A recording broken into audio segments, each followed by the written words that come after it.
I've been blind since birth. As I grew up, everything was described to me in such vivid detail that I didn't even realize why it was that important to see, especially having no reference point to compare it. We lived in a single-floor ranch house. That's what Father told me. In my mind, of course, I could see, although unlike how a sighted person could, I had spatial awareness. I knew where my bedroom was, where the bathroom, living room, and kitchen were. Each wall had its own texture. I don't know if that was done on purpose, or if I could feel things others never noticed. I rarely fell over. Only if Father or one of the visitors put something somewhere they shouldn't have. It was usually the visitors, and Father would shout. They visited infrequently, and only briefly when they did. Father said I shouldn't speak to them, that it unsettled him. He'd worry when I saw something he didn't, saw it with my ears or by touch. Ellie was the first. She seemed very sweet. She asked me my name and why my face was so messed up. She was in the living room. I could hear where she sat from her breaths, harsh nasal sounds as if her nose was blocked. When Father had a cold, he'd always breathe through his mouth, big, labored breaths, as if he wasn't used to it. When people mentioned my face, I always touched it, trying to work out why it was so strange to them. When I asked if I could touch theirs, there was always a pause. I guess sighted people never did that. Why would they need to? When I asked Ellie if I could touch her face, she reluctantly agreed, but moments later Father entered the room and asked me who I was speaking to. I told him, nobody. He would always punish me when I spoke about them. I think it scared him. He'd take my arm and march me off. I'd be knocked off balance and disoriented, to the point where when he finally set me down, my hands would frantically search my surroundings until I knew where I was. It was usually my bedroom, though every now and then he'd leave me outside in the middle of nowhere. That was the worst. I would be lost and scared. He told me about the road that ran in front of the house and explained that the sounds I heard were cars, that they'd kill me if they touched me. Those sounds were my only means of recognizing my surroundings. I waited until I heard one and then knew which way to run back to the house. I heard Ellie that evening. She whispered to me, saying she was scared. I whispered back, but she didn't hear. I asked Father about Ellie. He didn't want to talk about her.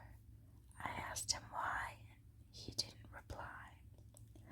When I told him that she asked about my face, he asked me how I responded. I told him I wanted to touch hers. He laughed, though I knew he wasn't happy. I could hear the difference. When you laugh for pleasure, your mouth is wide open. When you pretend, your mouth is almost closed. To me, the difference is obvious. It wasn't until I was older that he explained. He said we lived in a special place connected to the other world, that sometimes dead people slip through, people who died in pain and wanted to reach the living. He explained that because I couldn't see, I was able to tune into that they knew I was listening when others weren't. He said I had to ignore it. Otherwise, he told me, they'd latch on and never leave me. All the dead want is to be alive again, he said. It was dangerous and they would trick me. He said he knew how to deal with them, but he couldn't help if they became attached to me. Alex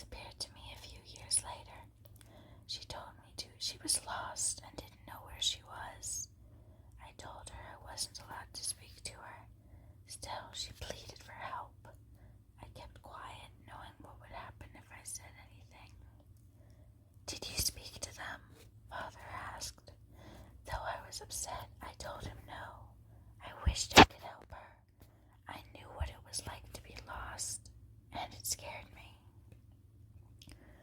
Alex didn't whisper to me at all.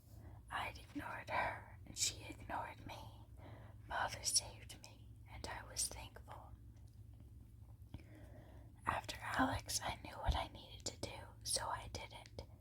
The spirit stopped bothering me after that for a very long time. That was until Sarah appeared. Sarah didn't give me a chance to be quiet. I was on my own, sitting in the living room and listening to the television. "Help," she said. "I need to find a way out." I stayed silent. "You can hear me, can't you?" she asked, surprised. "I'm not allowed to speak to you," I told her. "Please," she begged. "I'm scared. I'm lost. I want to see my daddy." I gripped the arms of the chair and told her I wasn't allowed. "He's dead," she said. I didn't answer. "Your father is dead," she said again. I wasn't going to fall for it. I heard banging from around the room as things began to fly and the shelves began to shake. "Stop it," I shouted, and it did. "Please help me leave," she said. I wasn't going to talk to her. I did the only thing I thought would help. I unlocked the front door, hoping she'd run out and get lost, just like I would do. When I heard from her no more, I locked the door and sat back down.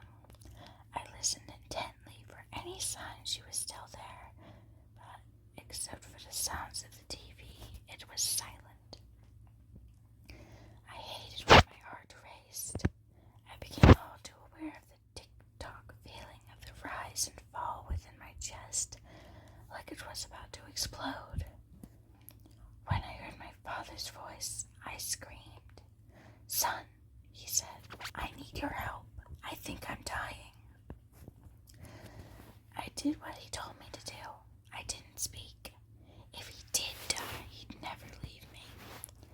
Instead, I raced out into the open air and shouted for help. I shouted until my voice was hoarse. I heard the sounds of cars racing along the road in front of my house. I shouted until I heard someone respond. It was a woman. "What's wrong?" they asked. I told them I think my father was dying. They asked what had happened to my face. I pleaded with them to help me, and they promised they would. I sat down on the grass and waited. Sometime later, the woman returned to me and asked if she could hold my hand. "I'm so sorry," she told me. I heard the sound of sirens and of people rushing. I asked what was going on. The woman said she was there for me. As the noise died down, a man asked me a question. "I'm a paramedic," he said. "What happened to your face?" I told him I was fine. He asked if I was sure, and I told him I was. He asked if I minded him touching my face. I said it was okay. A moment later, I felt a pressure release from around my forehead, and the air felt cold around my skin. It sounded as if he was peeling an orange. I imagined that in my head and worried he'd expose my insides. I screamed and asked what he was doing. He told me everything was going to be okay, and the woman squeezed my hand, telling me to be brave. I didn't know what it was I was experiencing. I felt a tight pain within my head, like when you smash your shin against something hard, followed by something I've come to understand as bright. It hurt so much, I began to cry. "What happened to your eyes?" the paramedic asked. I said I was blind. He asked to check them. The pain returned when he examined them. "Do you know him?" the man asked the woman who had helped me. She told him that I had been screaming for help, and that she had come to my aid, but that she had never met me before. eye injury?" he asked me. I told him I'd been blind from birth. He asked me if I could see his fingers. I told him no. He asked if I could open my eyes. I said I didn't know what he meant. He asked if they could open them for me. I didn't respond. Then I felt his fingers on my face, fingers covered in something rubbery. Suddenly it became bright again. I screamed. He tried to calm me. The woman squeezed my hand again. I didn't know what was happening. Things I couldn't describe came to me. It was like it always was, but multiplied 100-fold and so much more real. I carried on screaming as a fuzzy form came into view. "Just breathe, okay?" the paramedic said. "Everything will be fine. When was the last time you saw?" As my heart began to calm and my breathing slowed, I became distracted by what I was experiencing. It overwhelmed me. I wanted to cry, and I did. "How long has it been?" he asked again. "I've never seen anything before," I told him. I was told to keep an eye mask on for most of the day, only taking it off at night at first to allow my eyes time to adjust. At the same time, I was placed in the custody of my aunt and uncle and didn't even know it at first. They were shocked at what happened to me and that I had never attended school. The past few years have been a roller coaster ride. The doctors say I may never have perfect vision, though what little I have is a godsend, and I'll take what I can get. I've only recently been learning to read and write, so I apologize if my English isn't the greatest. It's the best I can do. I've been asking my aunt what happened to my father, but all she says was that he died of a heart attack. I asked what sort of man he was. She says he was her brother, and she'll love him no matter what. My uncle doesn't want to talk about him at all. I've been using the computer a lot recently, really enjoying the internet. I can't believe such a thing exists. After being lonely for so long, I can talk to whoever I want, when I want, though I'm wary of that. After all, how do I know if who I'm speaking to is alive? No one seems to share my father's concerns about that. Today I was on a forum discussing the spirit world. I was so happy to find people I could relate to, and someone curious about my username sent me a link to an article on a true crime website. It was about my father and mentioned me by name. They asked who I was and if I was the same person. According to the article, my mother had gone missing soon after my birth.